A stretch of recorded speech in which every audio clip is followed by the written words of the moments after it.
Alors il y a exactement 77 ans aujourd'hui, c'est beaucoup 77 ans mais c'est peu aussi, hein. Le 11 août 1944,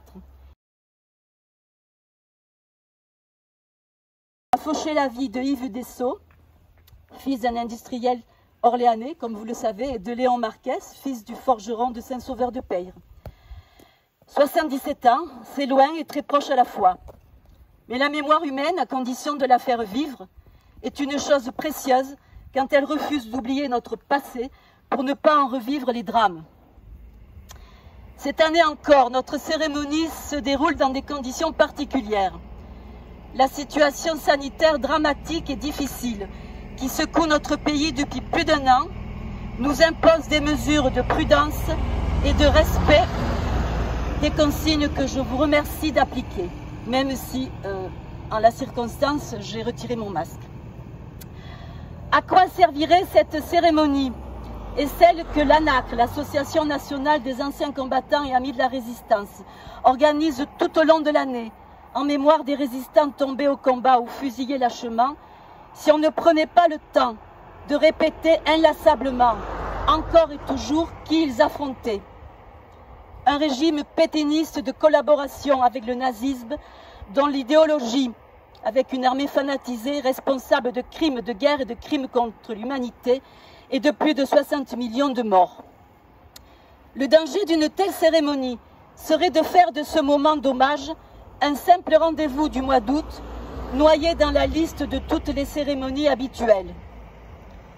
Comment faire en sorte que ce 11 août évite au passé tragique mais glorieux de tomber dans l'oubli? Par leur engagement, Léon et Yves sont là pour nous rappeler que lorsque l'inacceptable s'invite dans notre vie, il est de notre devoir de nous y opposer. Ils avaient su, comme tous leurs camarades résistants, au-delà de leurs différences sociales, politiques, philosophiques, religieuses, mettre leur jeunesse au service d'un combat commun. Permettez-moi aujourd'hui, devant certaines manifestations, et ne voyez là aucune prise de position sur l'objectif de ces manifestations.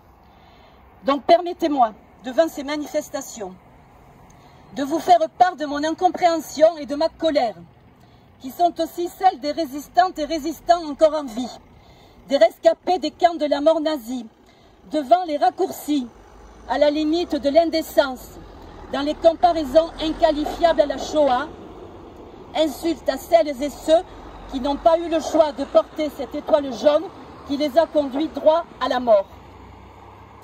Incompréhension et colère devant l'utilisation de mots tels que marche pour les libertés contrariées, dictature, devant des caricatures aux moustaches d'Hitler, aux sigles nazis ou SS. Aucune situation sanitaire ne peut justifier un tel amalgame au relent antisémite nauséeux.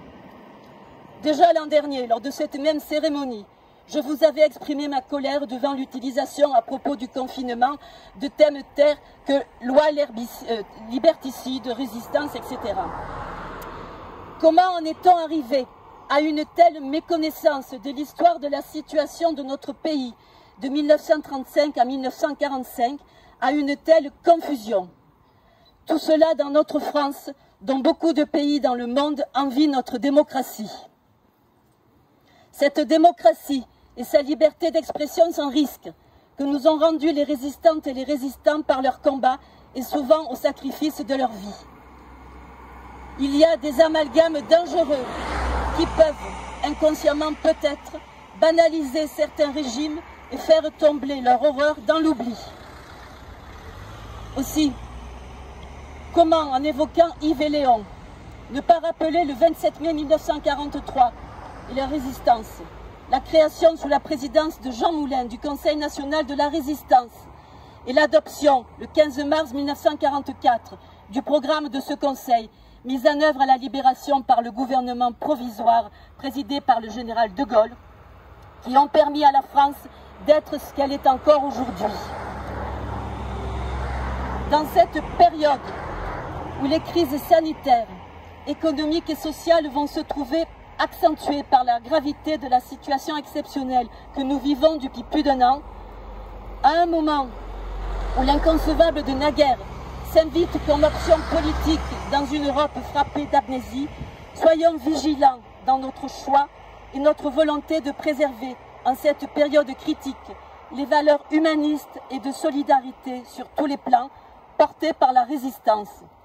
Faisons en sorte que la mort d'Yves Dessau et Léon Marquès reste une lumière pour l'avenir. Je vous remercie.